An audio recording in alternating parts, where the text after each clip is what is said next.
Tuesday, 14 August, 12:14 a.m. Freezing air slices my lungs every time I breathe. I walk to the other side of the tunnel in an attempt to shift blood into my numb feet. I peer into its black depths.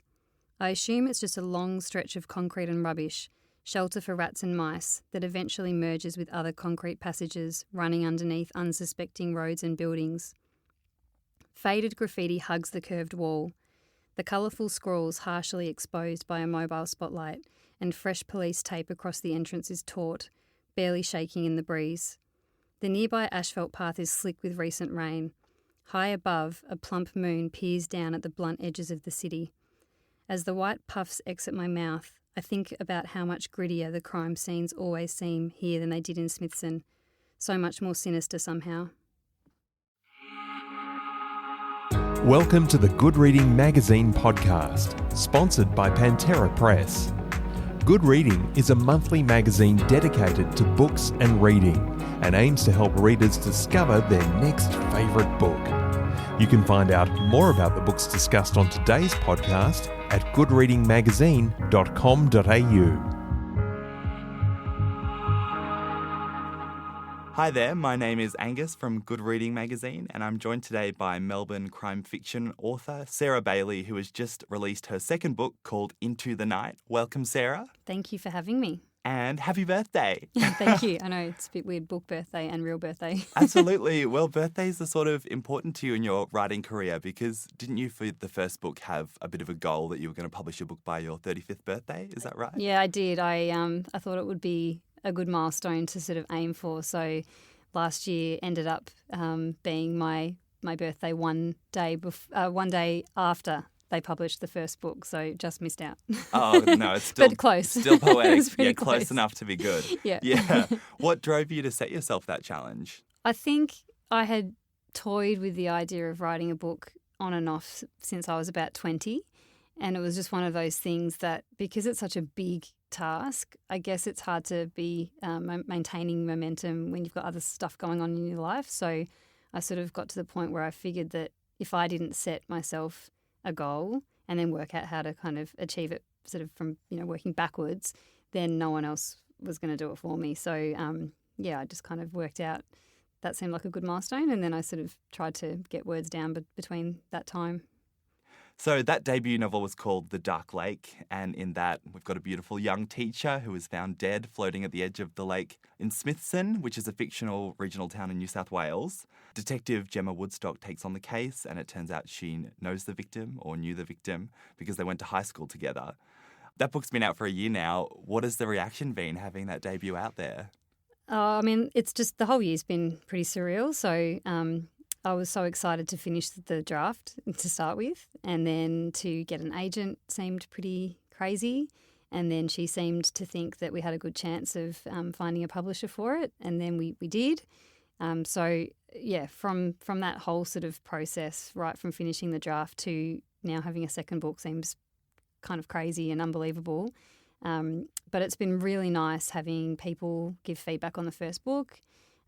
I get lots of emails, and I meet lots of people now that have read it, and so it's really nice. I think the writing part's so isolated, so then kind of getting out of that phase and then going into the world and then having feedback from people is a really important kind of part of closing the loop on a book, I think. It's really nice. Yeah. I was stalking your Twitter, and it looks like because you've obviously had so many fantastic, great reviews for The Dark Lake, both in Australia and over in the US. And it looks like some of the only rare negative feedback has revolved around someone critiquing the execution of your signature on one of your books. Is that right? Yeah, I did have a funny email about someone not liking the quality of my signature, which was I was happy to take that on board. I'll try and be better with that going forward in the future. The reviews have been really, really nice and really thoughtful. Like, I really respect people that sit down and work out how to construct a review about a book that's really measured and considered. It's sort of I really sort of appreciate the time that someone puts into that. I do get a bit of feedback that's negative around the character of Gemma, which I kind of think's not a bad thing either, because I think if people are feeling any kind of reaction to a character, it's kind of good, especially, fictional character. eliciting a response. I think that's positive. But yeah, she's not everyone's cup of tea. So yeah, I kind of find that an interesting part of creating a character, I guess. For people who haven't read The Dark Lake or Into the Night, who is Gemma Woodstock and why wouldn't she be a lot of people's cup of tea? So Gemma is a young, quite ambitious detective, very precocious. She's doing really well for her age. In the first book, she's only 28, so she's done well to kind of climb up the ranks of her local regional squad. But yeah, she is.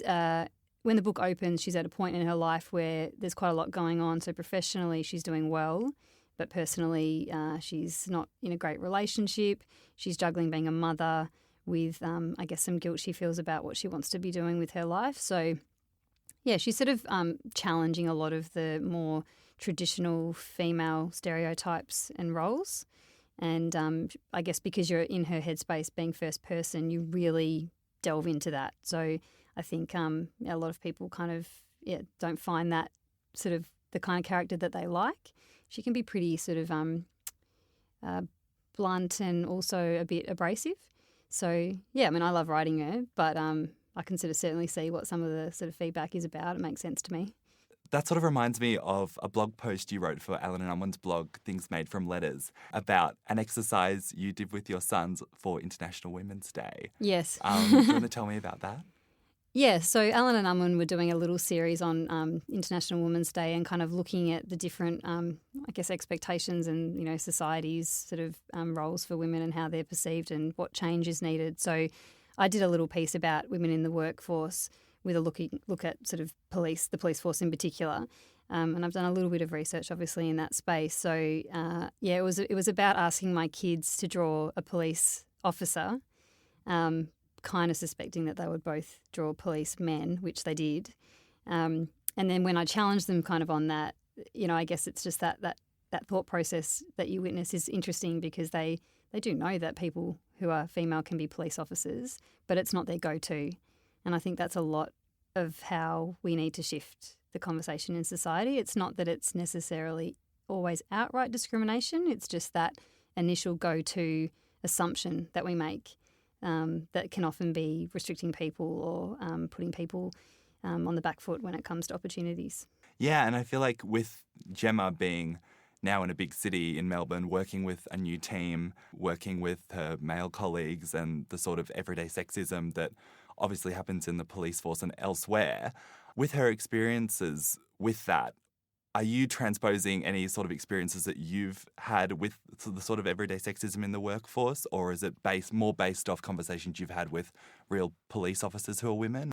It's a bit of both. I've never had an incident that has been particularly upsetting to me. I've worked in advertising for 15 years and have generally been really sort of supported, and I feel like I've been given really amazing opportunities in that career.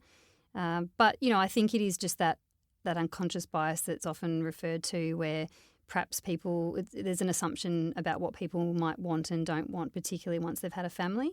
So I do think that we've got a long way to go structurally to make sure that it's an even playing ground for everybody, and also that we're not having a situation where men feel like they can't be the family-oriented part of the partnership, or they might not want to have kids. They might want to do something completely different with their spare time that's also sort of not valued. So I think it's not always about family. It often is. But for everybody's sake, I think it just needs to be a little bit more even. Yeah. So as I mentioned before, you've taken your character out of Smithson, which is, I think, a 25,000 population. It's quite small. Put her in Melbourne. What was that like, and how has that impacted her character? Yeah, I made the decision to do that without it being particularly strategic. It felt just really instinctively right that she would leave after the first book. It sort of, to me, felt like the step that she needed to take to sort of progress forward. So it wasn't sort of a deliberate move to expose her to a new environment or anything particularly. It just felt like the most natural way for her to move forward in her life. But it did provide a lot of really interesting new texture, I suppose, to her crime scene homicide investigations. I think there is a difference between city and country. So I think it was all sort of about her adjusting to this new world, being kind of on her own, and then trying to develop kind of as a person. So, yeah, I loved it. I loved writing about a non-fictional town, like a real town. I really enjoyed spending time in my hometown and kind of rediscovering it again and trying to think how it would look to someone who's never been there before and who is used to a regional environment. So, yeah, it was great. I really liked kind of the contrast between the two books. For me was fun to write, but I think it was also, it was a good transition to make and allowed a lot of opportunities. Yeah, because you've lived in Melbourne all your life, right? Yes, yeah, I have. Yeah. And because you are so much more familiar with the setting, was it sort of weird to be scattering bodies in the streets and everything that you're more familiar with? A little bit. I think particularly when I was first drafting it, I would sort of walk past where some of the scenes are set and think, my goodness, like you can kind of see it playing out in front of you, which is probably good, that helps obviously. But yeah, it was helpful to write it that way, but it was also a little bit surreal. And, there's a few scenes kind of in the casino and around some of the main streets and Federation Square, and I liked it. I liked being able to kind of actually go to the places. But equally, I really enjoyed creating Smithson as well, and that was completely fictional. And I can still see parts of that town even though they don't exist. So I guess whether it's real or not, you're still creating it to sort of suit your purpose. So I suppose it's sort of the same process in a way. So can you tell me about the main crime or murder event that kicks off Into the Night? Sure. So there's actually a couple of murders in this book. Good. So I guess the main homicide is the murder or the attack on a celebrity, Sterling Wade, who is sort of like a up-and-coming movie star. He's sort of like a Neighbours or a Home and Away star that's transitioning into film, and he's sort of being touted as the next big thing. So he's kind of a big deal, and he is attacked in broad daylight in the middle of a film set, a zombie apocalypse film, which I was worried when I first thought about this storyline that it would get a little bit cheesy and kind of crazy, trashy maybe, but I hope that it has avoided that. But I really liked the fact that it felt like a really city crime. It felt like something that could never have happened in her small hometown. So it really kind of brought that to the fore. It was kind of like you're in the city now, you're dealing with this big time, big high profile case, thrust her right into that media spotlight and that kind of sense of scale. And I also just thought it was interesting to have a crime that had lots and lots of witnesses, because I think we are sort of seeing that a bit more, I guess, in the real world with some of the terrorist type attacks. And it's obviously not at all a terrorist kind of incident, but that sort of witnessed by many sense of things is, I feel, quite dramatic and interesting to explore. But there's another sort of murder as well, which kicks off the book right at the start, which is that of a homeless person. And so I really liked the juxtaposition between someone super, super famous that everybody knows or thinks they know, and then that of someone that no one knows. And then the value, I guess, of life and how that plays out, I guess, for me was interesting to sort of explore and compare. And it was a news article that sort of sparked the idea, or at least planted a seed of the idea of this whole movie set disaster, right? Yeah, I had thought about like a high-profile celebrity murder to coincide with her move to the city, but I hadn't worked out how it would play out. And then there was I think there was actually an anniversary of the Brandon Lee Crow movie set incident. And I was reading about that and thinking, oh, that's a really interesting kind of complicated, scenario. What happened with that incident? There was an accident on set, and I think he was killed in filming. So there was lots of people around, and I sort of thought, oh, that's sort of, if that was actually murder, that would be quite kind of a good way to hide in plain sight and cover something up, and maybe people wouldn't realise straight away that it wasn't an accident, and how would that play out? So that's sort of where it started, and then there was actually an incident, I can't remember where, I think it was in Queensland, on the set of a music video last year, where someone was shot on set. And I sort of thought, my goodness, like, it's a sign that that's a good idea, horrible incident. But Yeah, so I sort of started from there, and then it really worked well with the cast that I had in mind and the comparison to the homeless death. So it sort of all just started to gel together, and I thought it was a bit different. I just hadn't heard of another book that had a similar homicide. So yeah, you always want to have something that's a little bit different. As you say, the crime in The Dark Lake and the crime in Into the Night are so different. But in a way, they're a little bit similar because in The Dark Lake, you've got this lake and it's central to the town, and there's people jogging in the morning and kids playing at its edges during the day and teenagers sneaking there to drink at night time. And that's what makes that book or the crime in that book so sinister, I think, in that it's such a community hub, and then you've got this dead woman in there. And then in Into the Night, you've got, again, almost like this crime on display for everyone to see. So would you say that you're sort of interested in crimes that do play out in that big way with a big audience? Yeah, I think it's it's hard to say the word interested because it sounds sort of slightly disrespectful, but I am fascinated, I guess, by the way people have a relationship with crimes. I do think it is an interesting part of our psychology that we almost take a bit of an ownership stake in some crimes. So if something happens in your neck of the woods, you tend to become a bit of an authority on it, and you're more likely to be sort of interested in it and telling friends about it. And, you know, people are interested in bad things because I think partly maybe it's a bit protective, partly it is just out of the ordinary. And your imagination runs wild, so you do the whole, what if it was me, what if it was me, what if it was me? But I think with the celebrity element as well, there's an even bigger sense of ownership because we own our celebrities, so we sort of tend to own their deaths as well. And I mean, even with the royal wedding recently, you sort of see that everyone feels like they're part of that kind of event. And I don't think it's different with a death in a way. So I like the sort of the relationship people have with crime.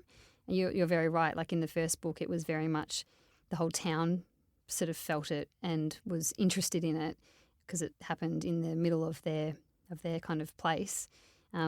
This is different, but there's elements that are similar as well, where people sort of want to say, where were you when you found out, and what do you think happened? And it sort of quickly moves from just the crime itself to kind of more of a personal relationship with how you've responded to it. So I find all of that really interesting. Yeah. Were you always going to write crime because of those interests? Well, I don't know. Like I don't have any kind of background in crime in any capacity. Like I worked in advertising, so it's pretty unrelated. Not a criminal. Not a criminal. Good. Pretty unrelated. And I don't really have sort of anything in my past that, you know, has prompted it. Nothing terrible, thank goodness, has ever happened to me or sort of my immediate group. But I just think the psychological aspects of crime are really interesting. So when I look back at all of the stories that I've ever drafted or attempted to write, most of them did have a mystery or crime element. And it's probably the genre that I enjoy reading the most. I read pretty broadly, but crime is definitely my kind of go-to guaranteed, you know, good read. So, yeah, I just think it brings out lots of opportunities to explore things within a really familiar and reliable structure that I think people like to consume. Yeah, and it's interesting with your books as well because Gemma's story is what drives it, I feel, in some ways even more than the crime events in a way. Because everyone says this and I completely agree with it. She feels so real. Like everything about her narration and what she does and what she's dealing with feels really, really relatable and real. Was she always relatable and real to you? Yeah, I'm really glad that you say that. I mean, I think it's really nice to hear that you feel like she is so real. It definitely was my intention to have her drive the story. It's hard when you write a book like it, in retrospect, you can sort of say you were strategic, but I think often you just write it. But I definitely, in all of my drafting and editing, I guess it's pretty clear that her character is very important. So it's obviously something that my brain just wants to make sure is sort of high profile in the story. I agree with you. She is the story. The cases you could assign to anybody.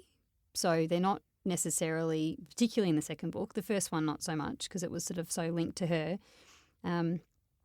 But yeah, her character for me is the crux of the whole series. But often trying to find something that's a case that's sort of going to help that character development story is important.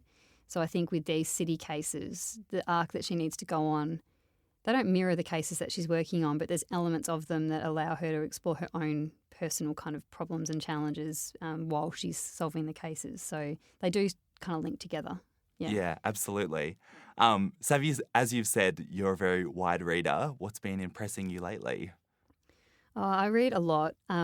I've just read an advanced copy of a book called Scrublands that Allen and Unwin are publishing later on this year, which is amazing. It is a beast of a book, and it is going to be very, very successful. I think it was kept me up literally all night. It was awesome. But I mean, I read all of Michael Rowbotham's books. I think he's amazing. I'm looking forward to the new Kate Atkinson book, which I haven't yet read, but I'm really keen to read because I think she's incredibly talented as well. What else have I read? Lots of things. I've just recently read Little Gods, which is more of a coming-of-age literary fiction story, which is really good. Anna Snookstra's Little Secrets was one of my favourite reads last year. It's just really quirky kind of crime. So yeah, lots of books. But I'm actually rereading Rebecca right now. So oh, okay, nice. I kind of got to the point where I couldn't remember it, so I thought I'd best reread it. So lots of things. Like I kind of do read pretty broadly, but I always have a crime kind of book in the mix. Yeah. And I also remember in the blog post that we mentioned on Allen and Unwin's blog, you mentioned that part of the way that you sort of want to rectify some of the gender stereotypes that are being passed on to your sons is to read them books with really, amazing female characters at the foreground. Yeah. Are there any books that you plan to read them or you're reading them now to do that have those strong female characters? Yeah, I mean, my youngest is probably a bit younger. Too young, sorry. But my oldest son, who's turning 9 this year, he is definitely able to read sort of quite complicated books now. So, I mean, Harry Potter is a pretty obvious one because Hermione is kind of really the star of that series. So absolutely. that Took works the words well. right out of my mouth. Yep. She really drives it all forward. So I think that's not a bad one, and he's reading that with my mum right now. But yeah, I mean, I think there's lots of books out there that have strong female girl leads for young kids. But I think it's also TV shows and stuff too that you just want to make sure that you don't want it to be a big deal. I think it's just about the mix. So he's reading Wonder at the moment as well, which has got a sort of a male, protagonist, which is great and fine. So I don't want it to be like a complete kind of wash of only female characters. I think it's got to be both, but you just don't want it. You don't really want them thinking so much about it. I guess that's what I would aim for. Yeah, for sure. Well, I've asked everything I wanted to. Thank you so much for stopping by. Into the Night is just as fantastic as The Dark Lake, as far as I can tell so far. So good luck with everything. I hope it goes really well. Thank you so much for having me.